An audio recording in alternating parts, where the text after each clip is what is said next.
Kalian akan dituntut di hadapan Allah Subhanahu wa taala. Ingat wahai pemimpin bangsa, jabatan kalian tak lama tapi hisapnya super lama.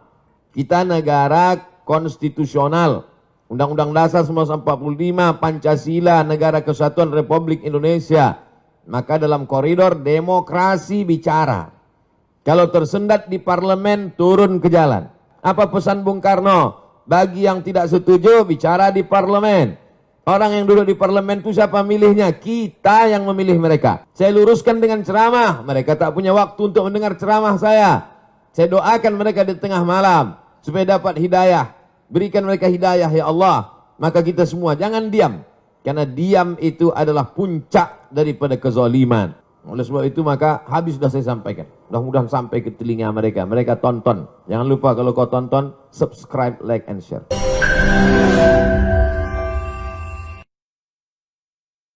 Jangan lupa subscribe, like, and share. Menghadapi kebijakan-kebijakan pemerintah yang tidak adil ini. Silakan Ustaz. Penyakit umat yang paling mengerikan adalah penyakit tidak mau tahu. Aku tidak khawatir, kata Sayyidina Ali, aku tidak khawatir tentang baik dan buruk. Karena memang dari dulu baik buruk ini ada. Ada Kabil, ada Habil. Ada Namrud, ada Ibrahim. Ada Fir'aun, ada Musa. Ada Abu Lahab, ada Muhammad SAW. Aku tidak pernah khawatir tentang baik dan buruk, itu memang terus ada. Yang ku khawatirkan adalah orang baik diam, sehingga orang jahat merasa dirinya benar. Jadi ketika orang baik diam, melihat kebatilan, kata Imam Abu Ali Ad-Daqqaq, as-sakitu 'anil haqqi syaitanun akhras. Orang yang diam melihat kebatilan, berarti dia setan bisu. Hadis tentang melawan kemungkaran. Man ra'a minkum mungkaran, siapa di antara kamu yang melihat kemungkaran, falyughayyirhu biyadihi, rohbah dengan tangan, dengan kekuasaan, dengan tanda tangan. Fa illam yastati, kalau tak sanggup fa bilisani, dengan lidah. Ustaz, guru, alim ulama, bicara kalian. Fa illam yastati fa biqalbi, tak juga sanggup dengan hati. Tapi jangan lupa dengan hati itu adzalika at'aful iman. Itulah selemah-lemah iman. Saya tidak dengan tangan karena saya tak punya kuasa. Tanda tangan saya tak laku. Dulu masih berlaku di KRS. Sekarang tak jadi dosen pun tak laku lagi. Hanya untuk tanda tangan meresmikan masjid aja. Tapi kalian yang punya tanda tangan, kalian akan dituntut di hadapan Allah Subhanahu wa taala. Ingat wahai pemimpin bangsa, jabatan kalian tak lama tapi hisapnya super lama. Jabatan kalian sekejap tapi hisapnya amat sangat lama di hadapan Allah. Yauma yaqumul hisab. Pada hari itu ditegakkannya hisab. Kalau dihitung-hitung usiamu sejak akil balik 10 tahun sampai mati 63 tahun. Kalau sampai tak sampai 53, potong 10, potong 13, tinggal 40 tahun. 40 tahun itu berapa kali kau menandatangani surat izin membuka perusahaan asing, dari mulai nikel, batu bara, tanah, penebangan hutan, penggarapan. Dituntut kau ke pengadilan, kau menang juga karena duit kau banyak, bisa kau sogok pengacara, per detik bisa kau bayar. Tapi di akhirat, al-yawma nakhtimu ala afwahihim, mulutmu terkunci, wa tukallimuna aydihim, tanganmu akan bicara. Inilah tangan yang dulu menandatangani persetujuan. Wa tashhadu arjuluhum, kakimu akan bersaksi. Sekarang orang bicara tentang integritas, berkarakter. Inilah integritas. Oleh sebab itu tanggung jawab kita adalah jangan diam melihat kebatilan. Kita negara konstitusional. Undang-Undang Dasar 1945, Pancasila, Negara Kesatuan Republik Indonesia. Maka dalam koridor demokrasi bicara. Kalau tersendat di parlemen, turun ke jalan. Turun ke jalan itu adalah bagian dari demokrasi. Kita bukan negara monarki, tidak lagi di kerajaan Sriwijaya. Kita bukan kerajaan Siak Sri Indrapura. Kita adalah negara Kesatuan Republik Indonesia. Apa pesan Bung Karno? Bagi yang tidak setuju, bicara di parlemen. Orang yang duduk di parlemen itu siapa milihnya? Kita yang memilih mereka. Maka orang yang kita pilih itu kalau dia salah, kita yang meluruskan mereka. Saya luruskan dengan khutbah Jumat. Mereka tuh tidur waktu saya khutbah. Saya luruskan dengan ceramah. Mereka tak punya waktu untuk mendengar ceramah saya. Saya doakan mereka di tengah malam supaya dapat hidayah. Berikan mereka hidayah ya Allah. Maka kita semua jangan diam. Karena diam itu adalah puncak daripada kezaliman. Fir'aun itu sebenarnya Fir'aun itu sebenarnya tidak berapa zalim, tapi karena orang diam, dia menjadi-jadi. Sembelih semua anak-anak mereka. Dia sembelih lah. Itu menjadi jadi dia. Inna Fir'auna wa Hamana. 6 kali disebut nama Haman. Haman itu bukan orang bodoh. Haman itu kalau hidup sekarang Profesor Dr. Haman. Cerdas dia, tapi kecerdasannya dipakai untuk menjunjung kekuasaan yang zalim. Umat ini dipuji Allah karena amar ma'ruf nahi mungkar. Kuntum khaira ummah. Kalian umat yang terbaik. Syaratnya apa? Ta'muruna bil ma'ruf wa tanhauna 'anil munkar. Oleh sebab itu dalam bahasa Islam, agama Islamnya amar ma'ruf nahi mungkar. Dalam bahasa konstitusinya adalah kritik membangun, berdebat di parlemen. Parlemen, parle itu bahasa Perancis artinya ngomong. Parlemen, tempat ngomong. Kau didudukkan di situ untuk ngomong, bukan untuk tidur. Oleh sebab itu maka habis sudah saya sampaikan. Mudah-mudahan sampai ke telinga mereka. Mereka tonton. Jangan lupa kalau kau tonton, subscribe, like, and share. Wallahu a'lam. Subhanallah, terima kasih Ustadz. Profesor, beliau ini profesor juga. Ya, alhamdulillah, insya Allah apa yang disampaikan beliau ini menjadi penyemangat ya, penggetuk hati-hati kita. Ustadz, ada pertanyaan yang kedua ini dari M. Alvinus AR. Assalamualaikum Pak Ustadz Abdul Somad. Menurut Ustadz, langkah-langkah memperjuangkan kedaulatan energi yang sudah diambil oleh Serikat Pekerja Pertamina, apakah sudah tepat? Lalu yang kedua, kiat-kiat apa yang harus diambil pekerja Pertamina untuk mempertahankan Pertamina ini tetap 100% milik rakyat Indonesia? Silakan Ustaz. Kita punya pakar-pakar, pakar undang-undang tata negara, pakar undang-undang hukum segala hukum dengan berbagai macam cabang-cabangnya. Soan ke mereka, silaturahim ke mereka, presentasi ke mereka, datangi itu anggota-anggota dewan.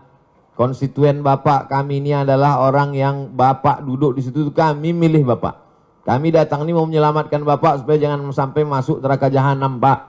Kami sayang sama Bapak. Maka dengan ini kami hadir, Pak. Dengan Ustadz minta sumbang saran, kontribusi, doanya.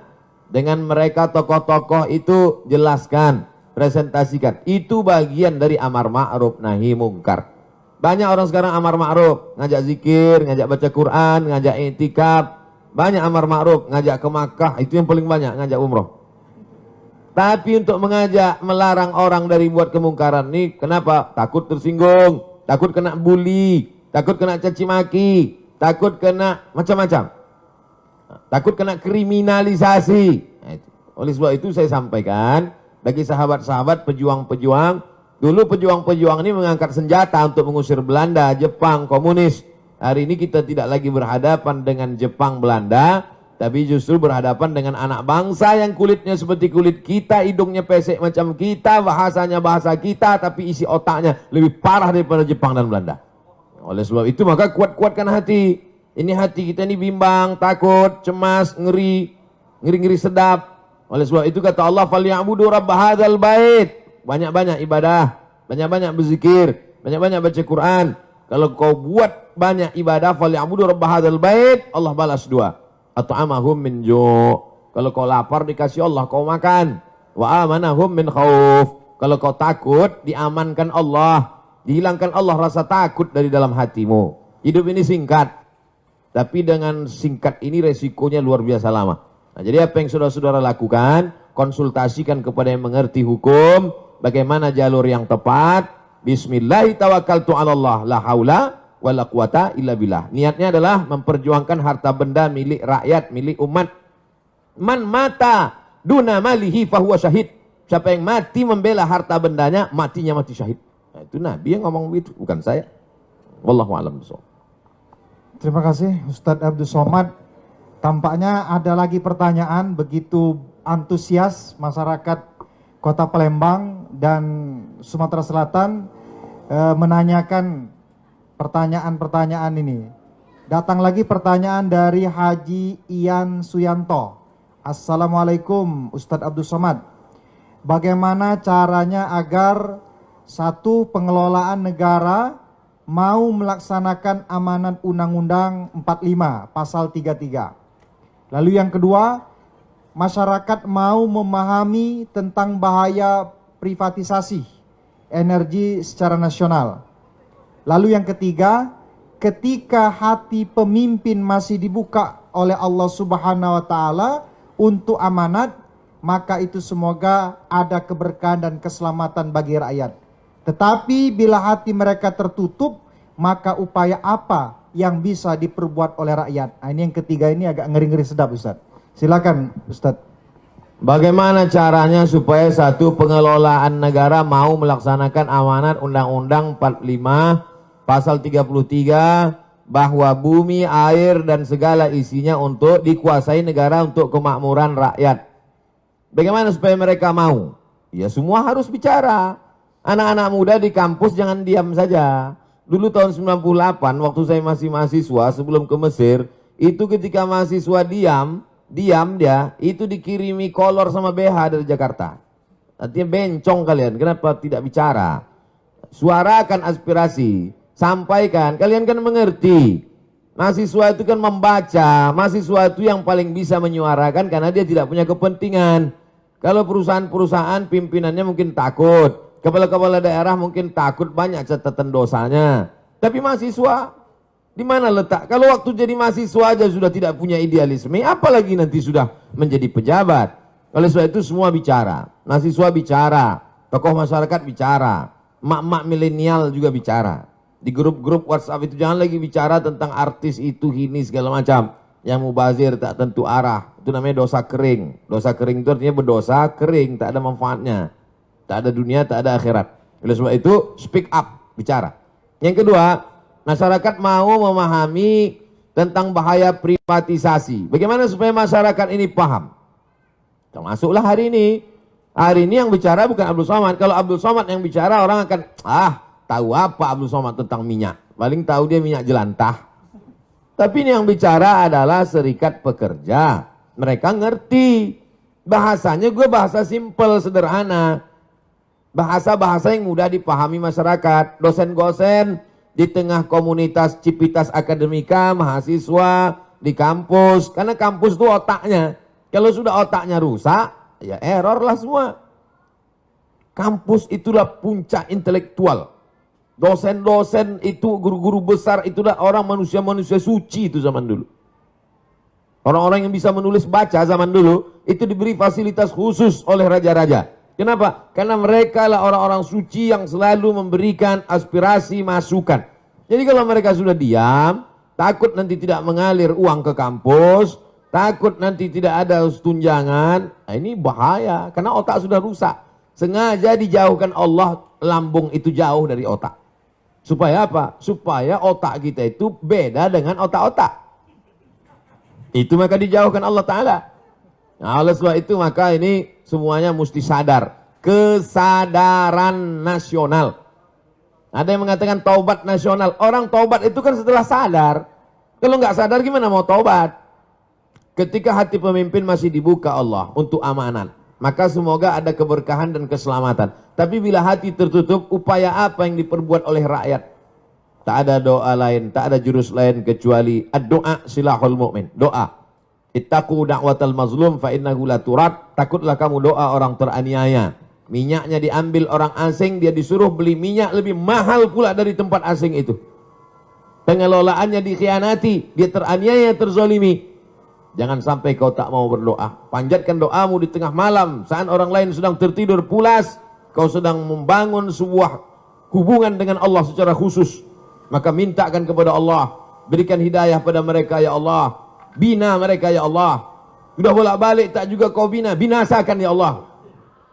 Jangan sampai binasa. Karena kita diutus, kata Nabi, lam ub'ats la'anan. Aku tidak diutus untuk memberikan laknat, tapi aku diutus wa ma arsalnaka illa rahmatan lil alamin. Mudah-mudahan yang punya kekuasaan, yang tanda tangannya masih laku, yang jabatannya masih hebat, diberikan Allah hidayah sehingga kekuasaannya, jabatannya itu menjadi rahmat untuk semesta alam. Terima kasih.